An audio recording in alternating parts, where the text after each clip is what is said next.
The room was dead silent. 50 people dressed in clothes worth more than cars watched the skinny, dirt-streaked kid standing in front of the steel vault.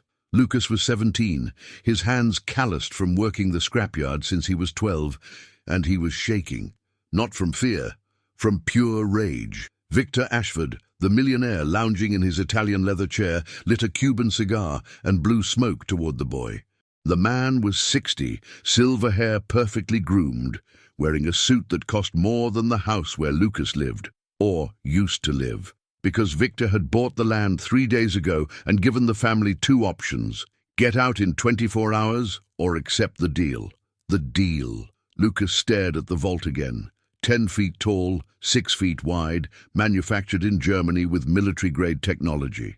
Victor stood up, walked toward the kid with slow, calculated steps. He stopped inches from Lucas's face. The smell of the cigar made him sick. "You have 24 hours to open this vault. Pull it off, and I'll give you $100 million in cash." Someone laughed from the back of the room. A woman dripping with diamonds whispered something to the man beside her. Victor continued, a cruel smile spreading across his face. "But if you fail, you work for me for 5 years. No pay, no days off, no rights." Lucas clenched his fists. His mother was in the public hospital at that very moment. Advanced stage cancer. Surgery would cost $200,000. Without it, doctors gave her 3 months to live. His father had died 6 months earlier. Massive heart attack at 42. But Lucas knew the truth. His father had died from heartbreak, from shame, from pressure, all because of the man standing in front of him. Victor opened a leather folder on the mahogany table. He pulled out a yellowed, stained document. "Recognize this?" Lucas felt his stomach turn. It was a contract, signed in blood. His father's signature was right there, shaky, desperate. "Your father owed me $3 million when he died. You inherited the debt. This game is your only shot at clearing it all and walking away rich, or becoming my employee. Your choice." The people in the room started placing bets. Someone offered 10 grand to whoever could guess how long it would take the kid to quit. Another bet he'd be crying within the first hour. A young woman in a red dress filmed everything on her phone, streaming live to thousands of followers. Victor turned to his guests, arms spread like a showman. "Ladies and gentlemen, welcome to the most thrilling game of the season. This vault has 12 layers of security, each one designed by the world's finest engineers. Only I know all the combinations." The room erupted in applause. Lucas looked at the vault, then at Victor, then at the blood-stained contract. 24 hours. He accepted. Victor laughed loud, clapping his hands together. "Then let the show begin." The digital timer on the wall lit up. 24 hours. Time started running. 3 days earlier, Lucas had been at the scrapyard under the blistering sun. Sweat poured down his face as he sorted copper from aluminum. The job paid $15 a day. $15 that bought rice, beans, and sometimes chicken for his mother. The owner of the scrapyard was a good man. He let Lucas take home broken pieces nobody wanted. The kid fixed everything: radios, fans, blenders, sold them at the Sunday market for $30-40. It was on one of those hot mornings that the black BMW pulled up in front of the scrapyard. Lucas didn't even look. Cars like that didn't stop there by accident. They always came to collect something. "Are you Lucas Mendez?" The voice was deep, overly polite. Lucas turned. A man in a suit stepped out of the car. Behind him, Victor Ashford. "Your father was Roberto Mendez." Lucas dropped the piece of copper he was holding. "I knew your father a long time ago. We were business partners." A lie. Lucas knew it was a lie. His father never had a partner. He worked alone as a freelance engineer, taking small projects from local companies. Victor walked through the scrap with exaggerated care, avoiding getting his Italian shoes dirty. "Look at this place. Your father had so much potential. Could have been rich. But he chose mediocrity." Lucas felt the rage climb up his throat. "Don't talk about my father." Victor smiled. "Easy, kid. I came to make you an offer. I bought the land where you live. Actually, I bought the whole block. I'm building a luxury condo. The world stopped. The land, the house, it was all they had left. You have 48 hours to get out, or... Victor paused dramatically, lighting his cigar. Or you take on a challenge. Win, and not only do you keep the house, you get 100 million. Lose, and you work for me for 5 years, paying off your father's debt. Lucas felt his legs weaken. What debt? Your father borrowed 3 million from me 6 years ago. Never paid it back. Died owing it. Impossible. His father never mentioned a debt. Never borrowed money. I have the documents, signed and notarized. Victor held out a folder. Lucas opened it with trembling hands. The contract was right there. His father's signature. He recognized the handwriting immediately, but something was off. The ink was too dark, too red. Your father signed it with his own blood, said it was the only guarantee I'd accept. A man with no money offering his family's blood as collateral. Lucas felt nauseous. What's the challenge? Victor flicked cigar ash onto the dirt floor. I have a vault, impossible to open. You have 24 hours to try. Simple as that. Why me? Why not hire a specialist? Victor shrugged. Because it's entertaining. Because your father owes me. Because I want to see if the son of the great Roberto Mendez inherited anything besides poverty. The word great dripped with venom. Lucas caught something in the tone. Hatred. Victor hated his father. But why? You have 48 hours to decide. After that, I evict your family and take the debt to court. You can keep the clothes on your back, nothing else. Victor got into the BMW. The driver floored it, kicking up dust. Lucas stood there among the scrap, holding the blood-stained contract, feeling the world collapse for the second time in 6 months. The first layer of the vault had a digital panel with 15 empty spaces. A 15-digit numeric password. The possibilities were astronomical, 10 to the 15th power. Impossible to guess by trial and error. Lucas heard laughter behind him. A woman commented loud enough for everyone to hear, I bet he can't even count to 15. More laughter. Victor was seated, sipping 50-year-old scotch. The timer read 23 hours and 40 minutes. Lucas ignored them all. He approached the vault, ran his hand over the cold surface. It was heavy, well built. He traced his fingers along the edges, the hinges, the bolts. Every detail mattered. His father had taught him that. When you fix something, first you observe, then you understand. Only then do you act, never the other way around, Lucas observed. The hinges had a pattern. They weren't random. The bolts were arranged in a specific sequence. He counted quietly. 1, 1, 2, 3, 5, 8, 13, Fibonacci. The hinges followed the Fibonacci sequence. He looked at the panel again. 15 digits. He started typing. 1, 1, 2, 3, 5, 8, 13, 21, 34, 55, 89, 144, 233. 15 numbers from the sequence. Click. The first layer opened with a soft metallic sound. The silence in the room was instant. Every conversation stopped. Glasses of whiskey froze mid-air. Victor stood up slowly, the smile vanishing from his face. Luck, someone said, pure luck. Lucas didn't respond. He was already focused on the second layer. A mechanical puzzle with dozens of interlocking moving parts. It looked impossible. The pieces had to be moved in a specific order, or they'd jam.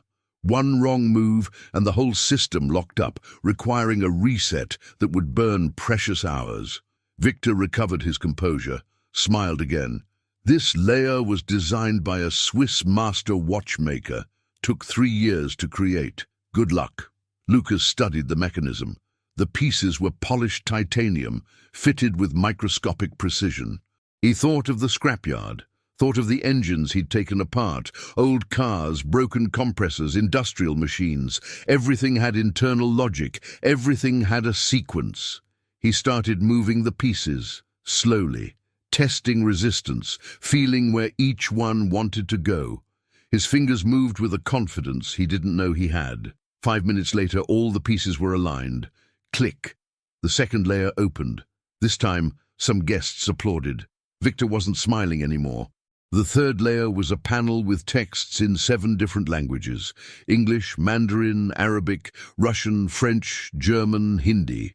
Each text contained part of a code.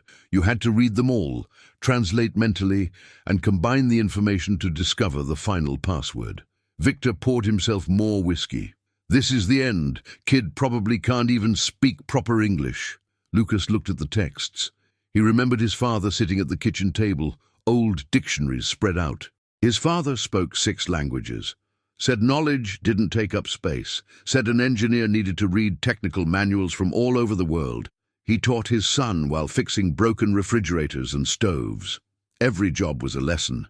Every repair was a class. Lucas started reading. The English text talked about stars, Mandarin about numbers, Arabic about directions, Russian about chemical elements, French about music, German about mathematics, Hindi about time. Stars, numbers, directions, elements, music, mathematics, time, 7 concepts, 7 parts of a code. He closed his eyes, organizing the information in his mind. Each text had a highlighted word. He combined the words. They formed astronomical coordinates. He typed the coordinates converted into numbers. Click, third layer open. The room exploded in murmurs. Victor went pale. He offered the kid more whiskey, his voice forced and friendly. Impressive, very impressive. How about we make a deal? I'll give you 50 million right now and we stop here.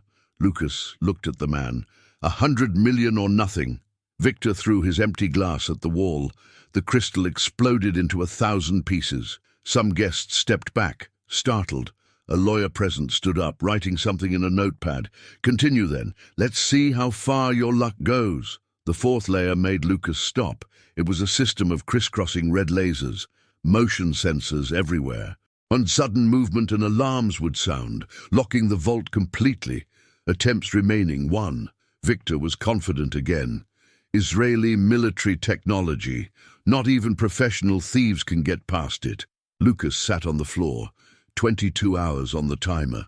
He closed his eyes. Everyone thought he'd given up. Voices started celebrating. Victor was already opening champagne. I knew it was impossible. A scrapyard kid doesn't stand a chance against real engineering. Lucas wasn't giving up. He was remembering his mother in the hospital, smiling even through pain. You're just like your father. Intelligence always beats brute force. Always. He opened his eyes, studied the room. The lasers formed a complex grid, but they reflected off the walls. Walls with decorative mirrors. Mirrors that could be repositioned. He stood up slowly, grabbed a small mirror from the wall, put it in his pocket, grabbed another and another. 5 mirrors total. He started positioning them around the vault, calculated angles, directed reflections.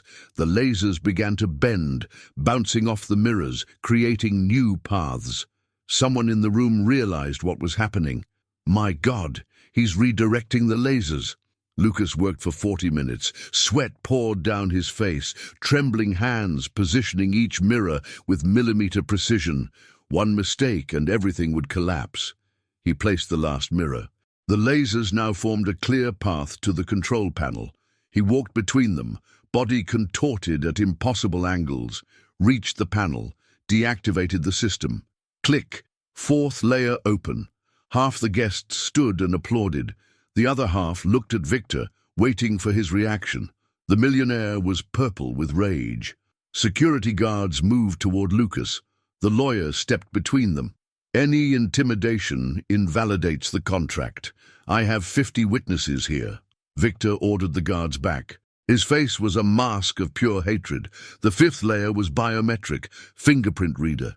Victor placed his own thumb on the reader, showing how it worked. Only my fingerprint opens it. Impossible to hack. Impossible to fake. This vault was made for me. Only for me. Lucas analyzed the system. It was expensive technology, high-resolution optical scanner. But every system had a flaw. Every design had a weak point. His father had taught him that too. Engineers are human. Humans make mistakes. Always. Lucas studied the vault again. This time, not the security layers, the structure, the design. He spent hours looking at every detail. Victor grew impatient. Giving up? Want to admit you've hit your limit? Something clicked in Lucas's mind. A memory. His father had worked on a vault project years ago, a project rejected by a big company. His father came home frustrated, saying businessmen understood nothing about real security. They prefer the appearance of security over actual security. Lucas looked at Victor. You knew my father, not as a partner, as a competitor. Victor didn't respond, but his eyes gave him away. My father designed vaults. You stole his design. Victor shrugged. Your father was weak. Good ideas, pathetic execution. I took the ideas and made a fortune. He stayed poor and died. That's the difference between winners and losers. The room was shocked. Some guests started moving away from Victor. Lucas continued. If you stole the design, you know the flaws. But I bet you didn't fix them all. Too much pride to admit the project had defects. He walked around the vault, tapping lightly on the structure. Hollow sound at a specific point. Found it. Acoustic flaw. The biometric system had a sound backup. If someone whistled a specific frequency, the system went into emergency mode and granted temporary access. His father had included this as a safety measure in case the owner became incapacitated. Victor realized too late. Don't you dare! Lucas started whistling. High-pitched frequency, held for 20 seconds. The biometric system blinked. Emergency mode activated. Temporary access granted for 60 seconds. Click. Fifth layer open. The room exploded. People screaming, filming, some crying with emotion. Victor tried to shut down the vault, but the lawyer blocked him. Touching the vault now is a contract violation. 50 witnesses. You lose everything. Victor backed off, trembling with rage. He looked at Lucas with burning hatred. You have no idea what you're getting into. The next layers will kill you, literally. The sixth layer released gas when Lucas tried to open it. Sleeping gas, leaking through microholes. A red alarm flashed on the panel. Unauthorized access attempt detected. Countermeasure activated. Lucas felt the dizziness immediately. The room started spinning. Voices became distant. Someone shouted to call an ambulance. Victor laughed. That's the beauty. The vault defends itself. If you force the seventh layer before neutralizing the gas, the internal mechanism destroys all the contents. Documents shredded, money burned, evidence disappeared. Lucas fell to his knees. Blurred vision. But his mind still worked. Sleeping gas needed ventilation. Without ventilation, it built up and lost effectiveness. He took off his shirt, soaked it with water from a bottle someone offered, plugged the holes where the gas was coming out, took a few deep breaths, moving away from the vault. The dizziness started to fade. 5 minutes later, he was thinking clearly again. He analyzed the seventh layer. Destruction mechanism, triggered by wrong pressure or excessive time. He had to open the sixth and seventh simultaneously. Impossible. No. Improbable. He studied both panels. The sixth layer had a rotating password, changed every minute, based on a complex algorithm. The seventh layer had mechanical locks, 15 locks that needed to be released in exact sequence in less than 10 seconds. Lucas took a deep breath, remembered everything his father taught him. Patience, observation, precision. He began. Calculated the algorithm for the sixth layer, waited for the exact moment, typed the password, simultaneously started releasing the locks on the seventh. 1, 2, 3. His hands moved so fast they looked blurred. 4, 5, 6. The mechanism started grinding, threatening to trigger the destruction. 7, 8, 9. Sweat burned his eyes. 10, 11, 12. Someone in the room prayed out loud. 13, 14, 15. Double click. Sixth and seventh layers opened simultaneously.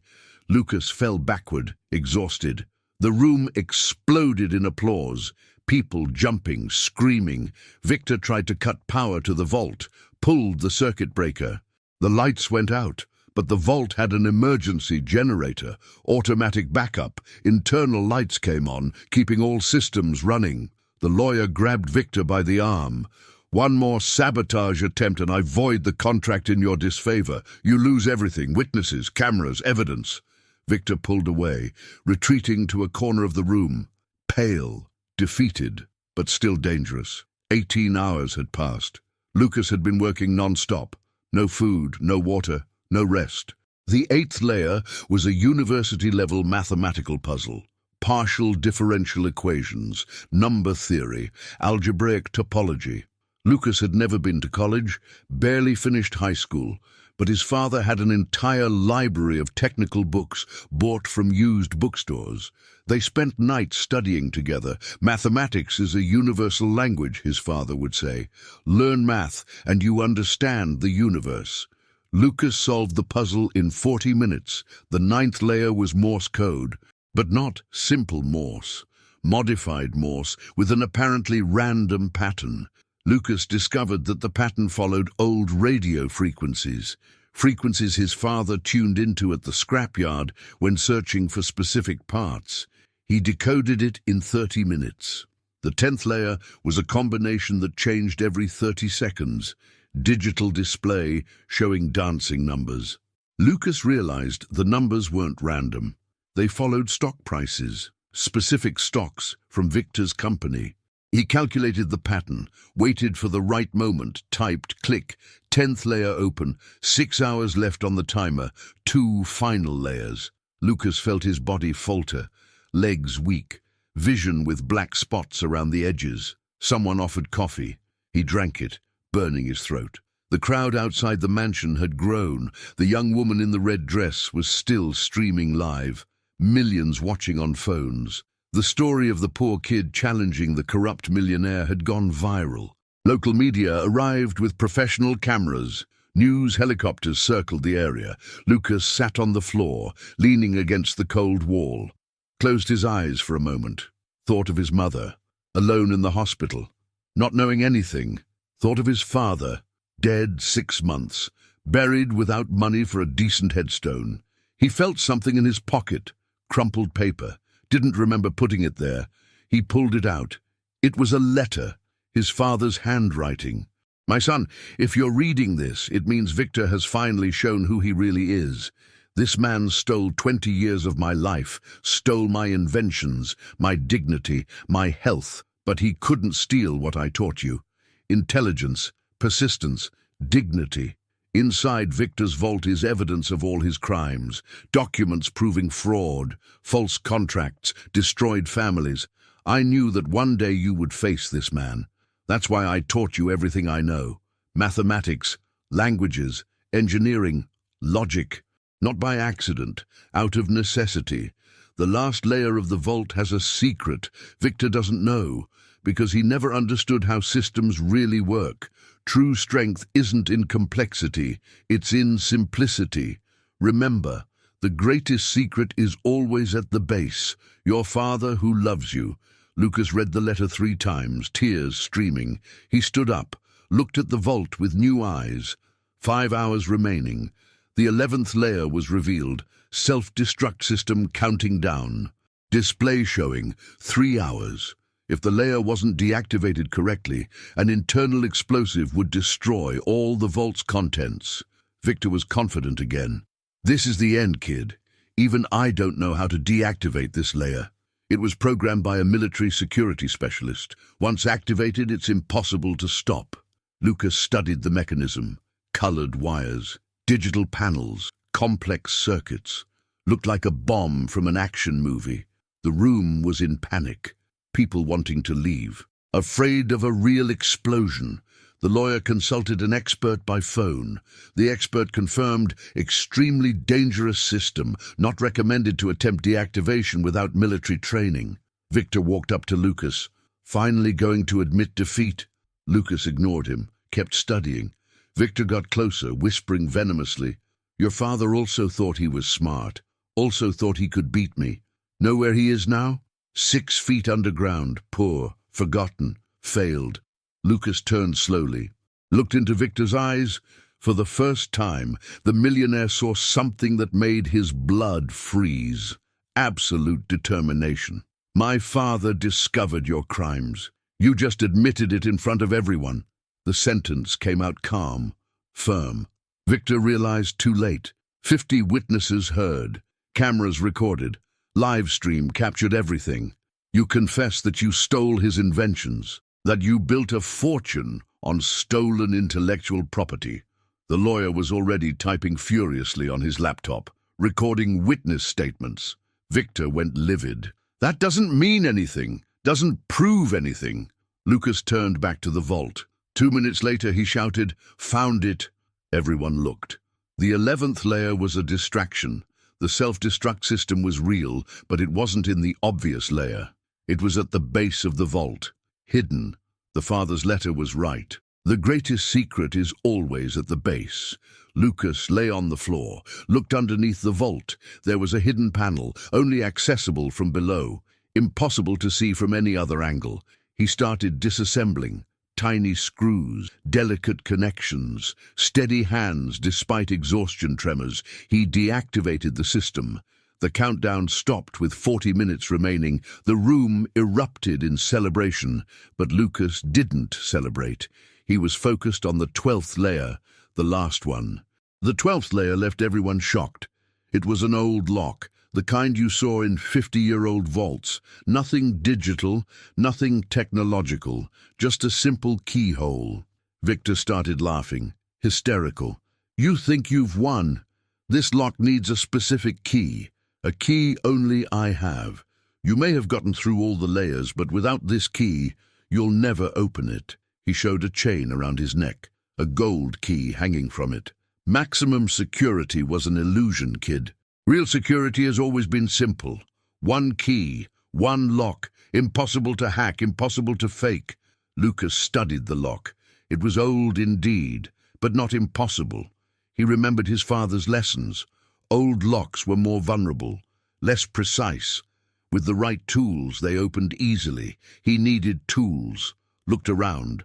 The room was full of expensive objects, but nothing useful. He searched his own pockets, found a thin wire he used at the scrapyard, paper clips someone had given him. He started working, tried for 15 minutes, didn't work. The lock was better than it looked. Victor laughed louder and louder. "Impossible. Admit it. You lost." Lucas stepped away from the lock. 3 hours on the timer. He walked around the room, thinking, observing. His father's letter echoed in his mind. The greatest secret is in simplicity. Simplicity. He looked at Victor, at the gold key around his neck. Too obvious, too exposed. He looked at the vault again, at the base, where the hidden self-destruct system was. Where else could something be hidden? He lay on the floor again, looked underneath. There was another tiny compartment. It didn't contain explosives. It contained a second key, identical to Victor's, but hidden where only someone who truly understood the design would find it. He grabbed the key, inserted it in the lock, turned. Final click. The vault door opened slowly. Exactly 3 hours left on the timer.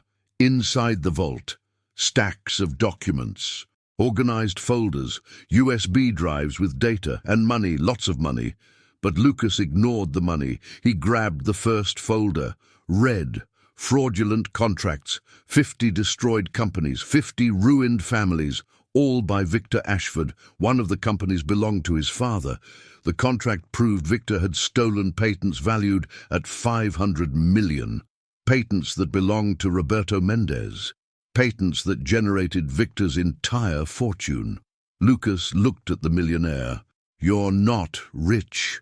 You're a thief." Victor tried to run, grab the documents, destroy evidence, but the guests blocked him. 50 people who now knew the truth. 50 witnesses to 20 years of crimes. The lawyer called the police. While they waited, Lucas continued reading. Every document was a crime.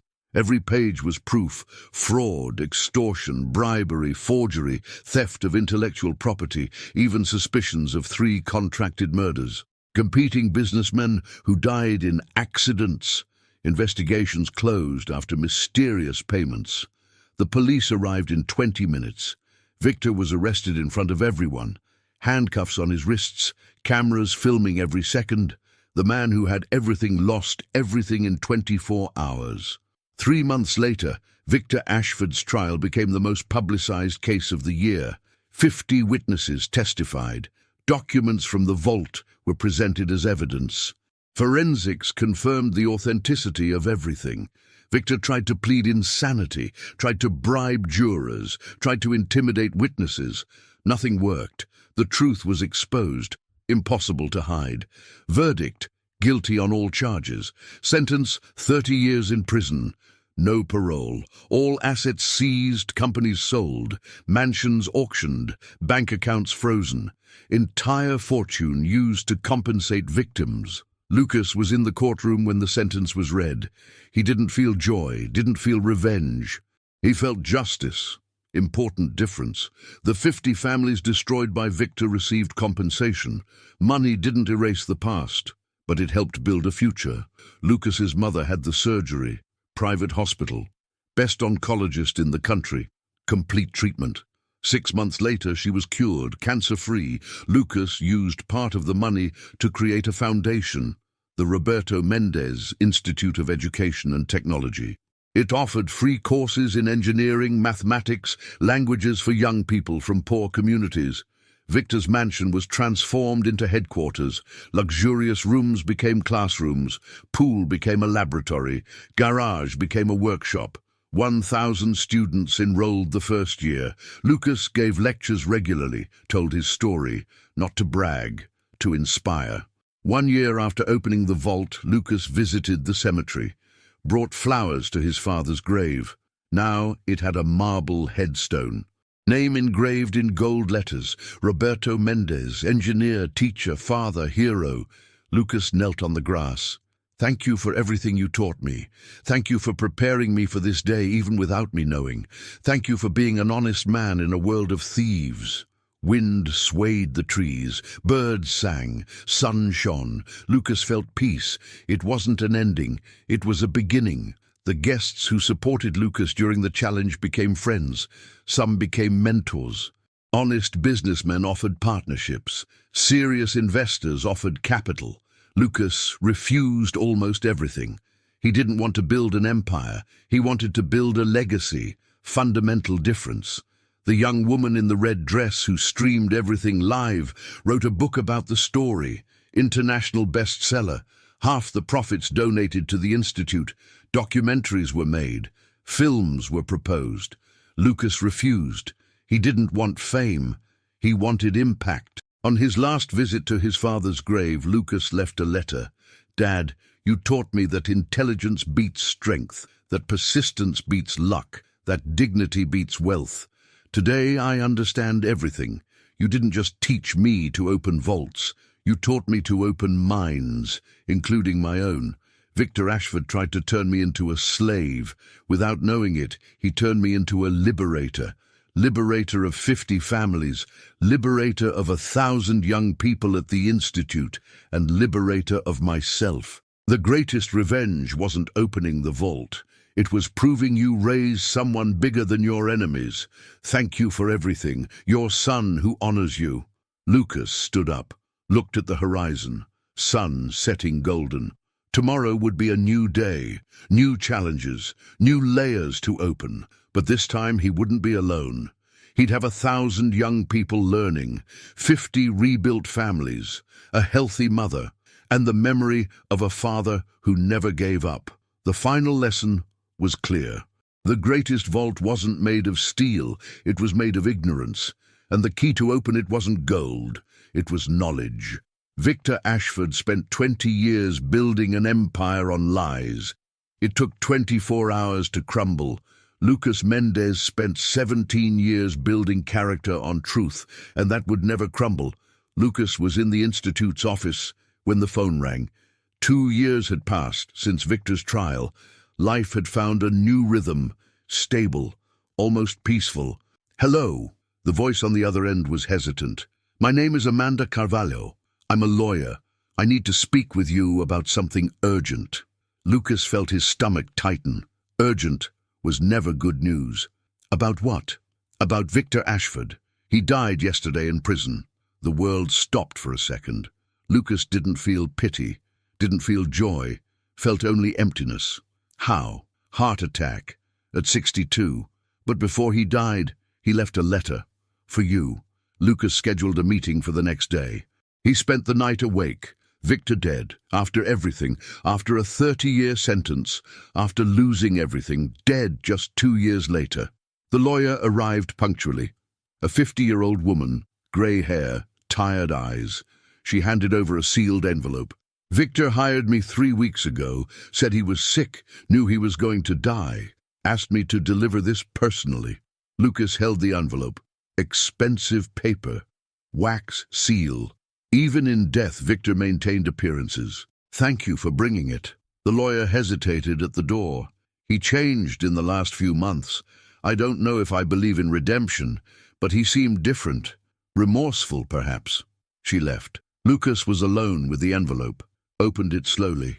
Inside, 3 handwritten pages, shaky handwriting, different from the firm calligraphy Victor had. Lucas, you're probably wondering why I'm writing. Honestly, I wonder too. Pride would tell me to die in silence. But prison has a way of destroying pride. 2 years here taught me more about myself than 60 years free. I learned I'm a coward. Always have been. Your father was a better man than me, always knew it. That's why I hated him. I'm going to tell you a story no one knows. Roberto and I studied together at university. We were friends, best friends. He was a genius. I was hard-working. He created. I copied. He invented. I sold. It worked for years. Perfect partnership. Until I realized he got the recognition and I got the money. Seemed unfair. I worked as hard as him. Why was he called a genius and I just a businessman? Why did the world love his ideas and merely tolerate my ambition? Envy grew, turned into resentment, turned into hatred. When your father wanted to dissolve the partnership, I saw an opportunity. I forged documents, registered patents in my name, used expensive lawyers. Your father was too honest to fight dirty. He lost everything. I gained everything. I thought I had won, built an empire, got rich, powerful, respected. But I always knew the truth. Nothing was mine.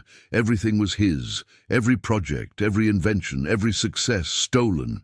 Your father died poor, but died free.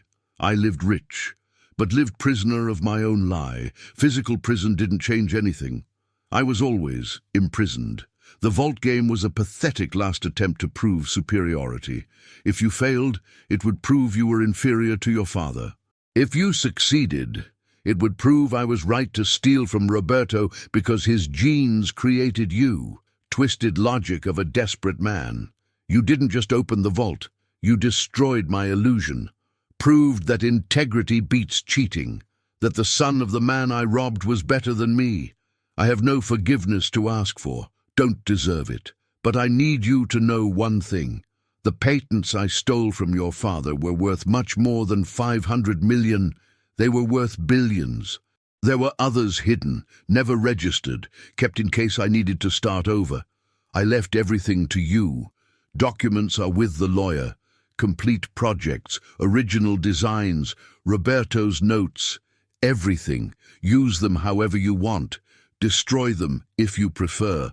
But they're yours by right. Always were. I die knowing I failed. Not just in business. As a human being. Your father won in the end, because he created you, and you are everything I tried to be and never could. Victor Ashford. Lucas read the letter 3 times. Mixed feelings, anger was still there, but mixed with something else, understanding perhaps. Not forgiveness, but understanding. Lucas called the lawyer. I want to see the documents he mentioned. They met at her office. 3 file boxes, all full of projects, the lawyer explained. Victor kept this in a separate bank vault. Not even the justice system knew. Technically, he should have turned everything over, but he hid it. Lucas opened the first box. Inside, handwritten notebooks, his father's handwriting, recognized it immediately. They were advanced engineering projects, security systems, artificial intelligence, robotics, nanotechnology. Projects from 20 years ago that looked futuristic even today. The second box had prototypes, devices that were never manufactured, inventions that never reached the market. The third box had original contracts, proof that everything had been created by Roberto Mendez, signatures, dates, witnesses, irrefutable evidence that could have saved his father if he had fought in court. Lucas felt tears in his eyes. His father had everything he needed to win, had proof, had rights, but didn't fight. Why? He found a letter in the third box, written by his father, dated 1 month before he died. To my son, Lucas, if you're reading this, it means you've discovered the complete truth. I didn't fight Victor because I knew the fight would destroy you and your mother. Legal battles take years, cost fortunes, consume entire lives. I preferred to lose the battle so I wouldn't lose you. Victor may have stolen my inventions, but he didn't steal the most important thing. He didn't steal the moments I spent teaching you. Each repair at the scrapyard, each equation at the kitchen table, each language learned together.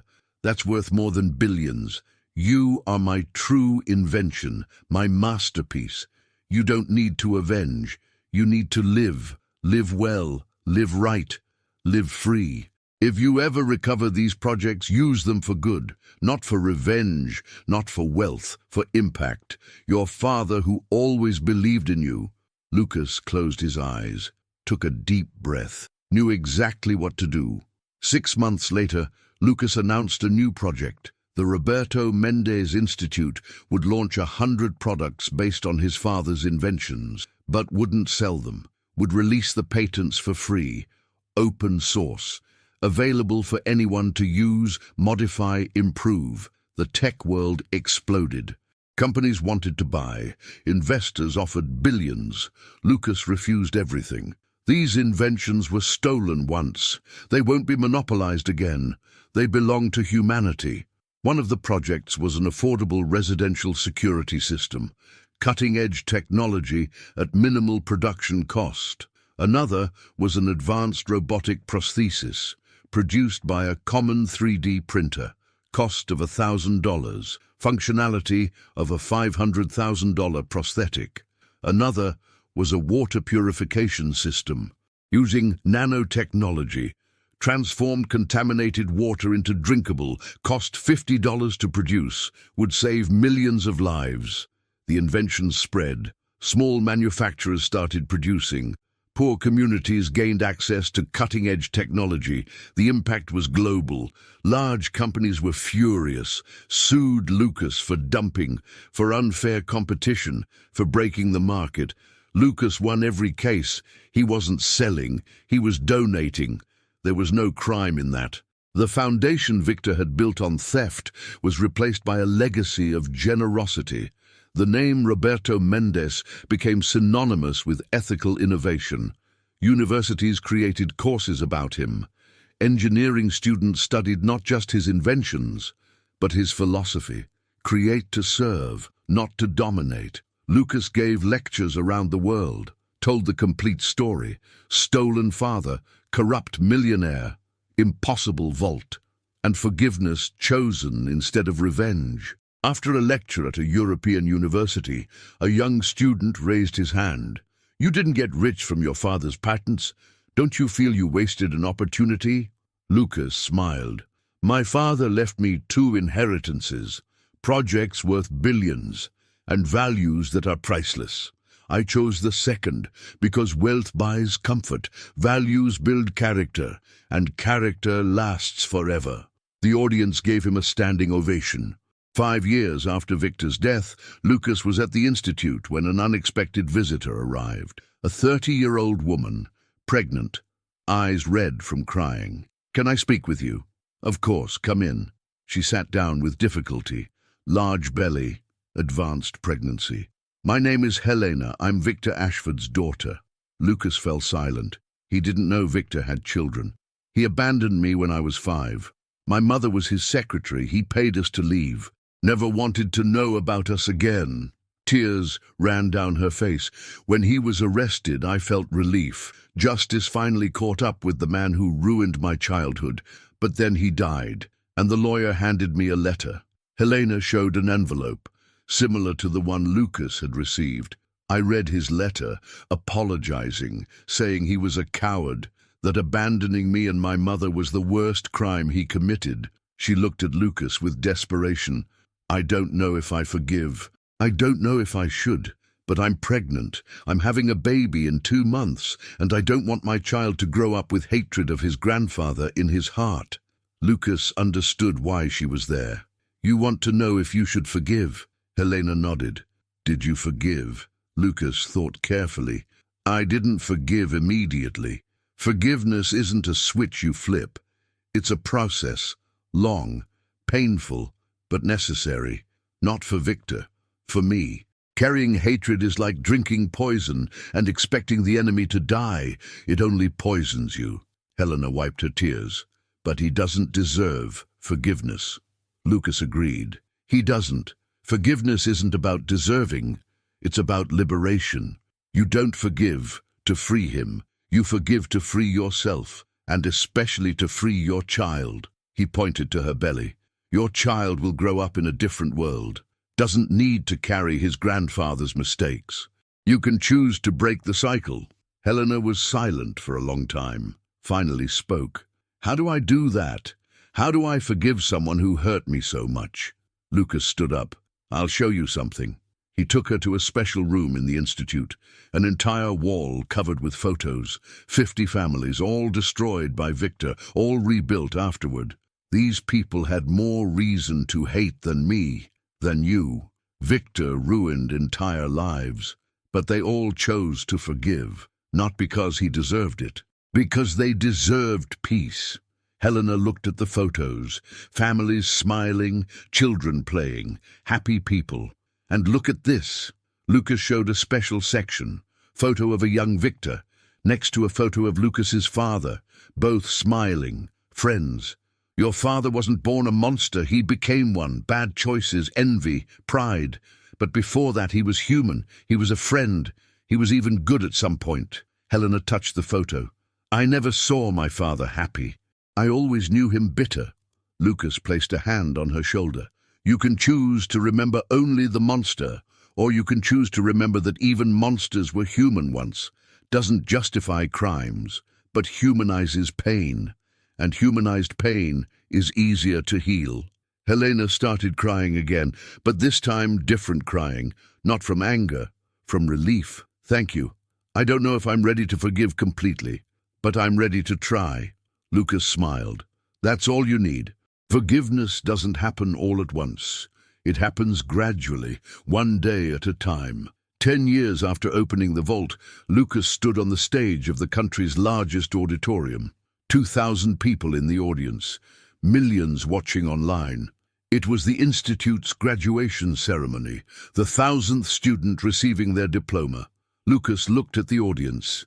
Young people from all backgrounds, poor who became engineers, excluded who became inventors, forgotten who became leaders. His mother was in the front row, healthy, smiling, next to her, Helena with her 9-year-old son, a curious boy who loved mathematics. Lucas began his speech. 10 years ago, I opened an impossible vault. Everyone thought the achievement was breaking through 12 layers of security, but it wasn't. The real achievement was what I chose to do afterward. I could have hoarded wealth.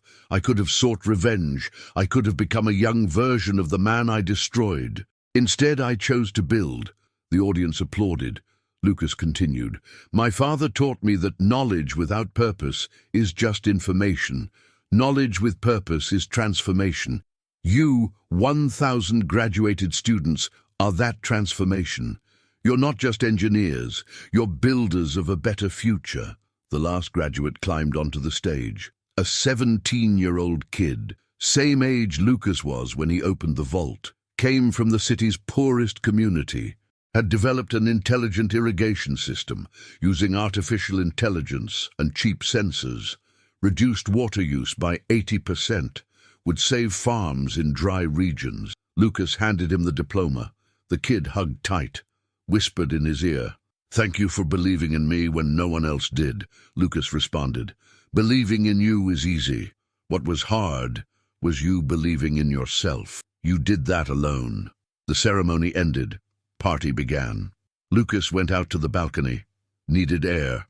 His mother appeared beside him. "How do you feel?" He looked at the sky.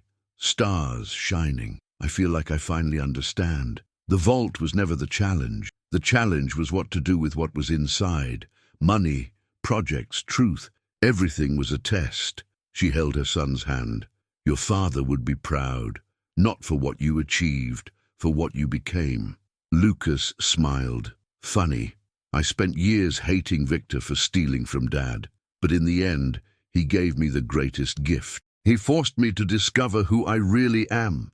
I wouldn't be the same person without that challenge." His mother shook her head. "Isn't that forgiveness?" Lucas thought. Maybe it is.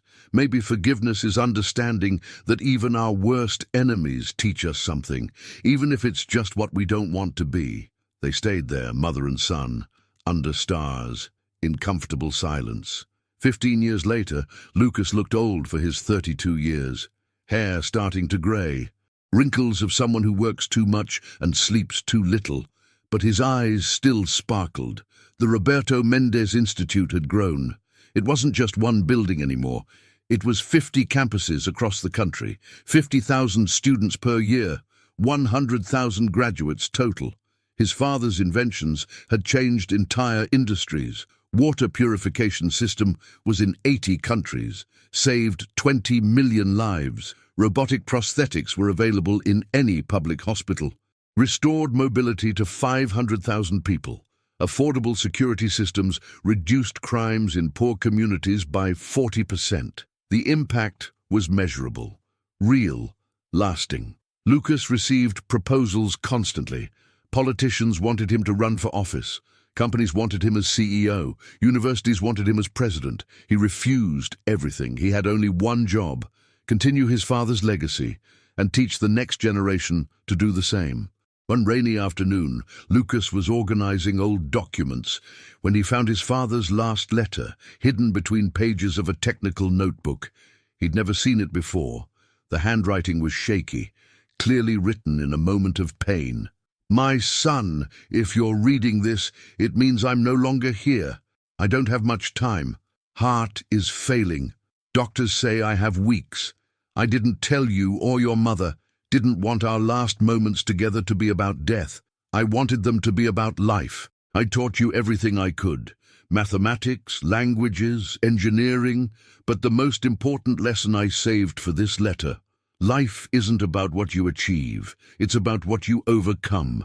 It's not about how much you earn. It's about how much you give. It's not about being the smartest. It's about being the most honest. Victor will appear after I die. I know he will. I know men like him. They destroy everything they can't possess. He'll try to destroy you, not to gain something, but to prove I was wrong. Wrong to be honest. Wrong to be good. Wrong to believe dignity is worth more than money. Don't let him prove it. Not for me, for you. Because the world needs people who choose right, even when wrong is easier. The world needs people who forgive even when revenge seems justified. The world needs people like you. I'm just an engineer. I fix broken things. But you, my son, can fix what I never could. You can fix the future. I love you more than any invention, more than any project, more than life itself. You are my masterpiece, your father. Lucas folded the letter carefully, put it in his pocket, next to the first letter he'd received years ago.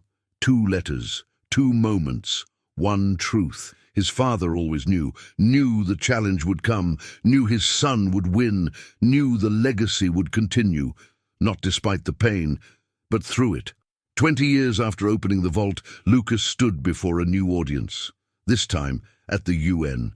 Representatives from 190 countries. He'd been invited to speak about ethical innovation, about accessible technology, about how free knowledge transforms societies. But Lucas decided to tell a different story. Story of a vault, of a father, of an enemy, of forgiveness. He started from the beginning. 17-year-old kid, scrapyard, millionaire's mansion, impossible challenge. He told of each layer, each difficulty, each moment of almost giving up. The audience was mesmerized. Then he told what happened after. The choices, the decisions, forgiveness, and the impact of choosing to build instead of destroy. He finished with heavy silence, everyone waiting for the conclusion.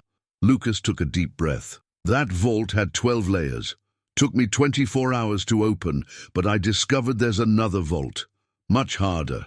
A vault we all carry, made of hurts, resentments, justified angers. This vault doesn't have 12 layers. It has thousands. And it doesn't open in 24 hours. It opens over years, decades, sometimes a lifetime. He looked at each representative, at each person watching online, millions of eyes fixed on him. But it's worth opening, because inside this vault there's no money, there's peace, and peace is worth more than any fortune. The audience stayed silent for 3 seconds, then exploded. Standing ovation. Lasted 5 minutes. Lucas didn't care about applause. He cared about the message. If one person decided to forgive, if one person decided to build, if one person decided to break the cycle of hatred, it would all be worth it. After the speech, a journalist interviewed him. Don't you feel Victor Ashford won in the end? He took your father from you, stole years of your life. How is that not his victory? Lucas smiled, understanding. Victor died alone, hated, imprisoned, with no legacy. My father died poor, but left a son who changed the world, left ideas that saved millions, left values that inspired generations. Who won? The journalist didn't respond. Lucas continued. Victory isn't about who finishes with the most money. It's about who finishes with the most meaning. Victor had billions. He had no meaning. My father had nothing. He had everything. The interview went viral, 100 million views in a week, thousands of comments, people sharing their own stories, their own vaults they needed to open, their own forgiveness they needed to give. The impact went beyond technology, beyond education. It was human, deeply human. Today, Lucas is 40. The Roberto Mendez Institute is the world's largest non-profit educational organization. 50,000 students per year, 500,000 graduates total. His father's inventions are on every continent, cutting-edge technology accessible to all, changing lives, saving lives, improving lives. Lucas never became a billionaire, never wanted to. He lives comfortably, nothing extravagant. Simple apartment, used car, regular clothes. Invests every cent in the institute, in scholarships, in research, in the next generation. His mother is 65, healthy, happy. Works as a volunteer at the institute, teaches sewing to students. Tells stories about her husband, keeps the memory alive. Helena, Victor's daughter, is a teacher at the institute, teaches ethics in technology. Her son, Victor's grandson, is 19, studies engineering. Brilliant like his grandfather, kind like his mother, balanced like he learned to be. The cycle was broken. One sunny morning, Lucas visits his father's grave, does this every year, on the anniversary of his death. Brings flowers, spends hours talking, sharing news, updating about the institute, about achievements, about challenges. Dad, 10,000 more young people graduated this year, half are women. That would make you happy. You always said we waste half of human potential by ignoring women in science. Wind sways the trees, birds sing, sun warms. The patents Victor hid generated technology that's in 2 billion devices today. 2 billion people using your inventions, without knowing your name, but feeling your impact. Lucas smiles. I think you prefer it that way. You always wanted ideas to be more important than ego. He stays there. Absolute peace. No regrets, no resentment, just gratitude. He stands to leave. Before walking away, he whispers, I love you, Dad. Thank you for teaching me that the greatest challenge isn't opening vaults. It's opening hearts, including your own. He walks toward the car. His mother is waiting. They'll have lunch together. like they do every Sunday. Small family, but complete family. On the way, he passes a giant billboard, ad for the Institute. Photo of a young person smiling. Caption below, "Free knowledge transforms lives. Roberto Mendez Institute. Legacy you don't buy, you build it." Lucas stops, looks at the billboard, remembers the day he opened that vault, remembers the fear, the anger, the determination, remembers each layer, each difficulty, each victory, but mainly remembers the choice.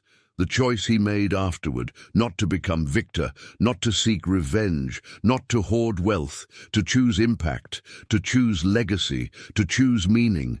That was the real achievement. Not opening a steel vault, but opening a vault of possibilities. Possibilities to forgive, to rebuild, to transform tragedy into triumph.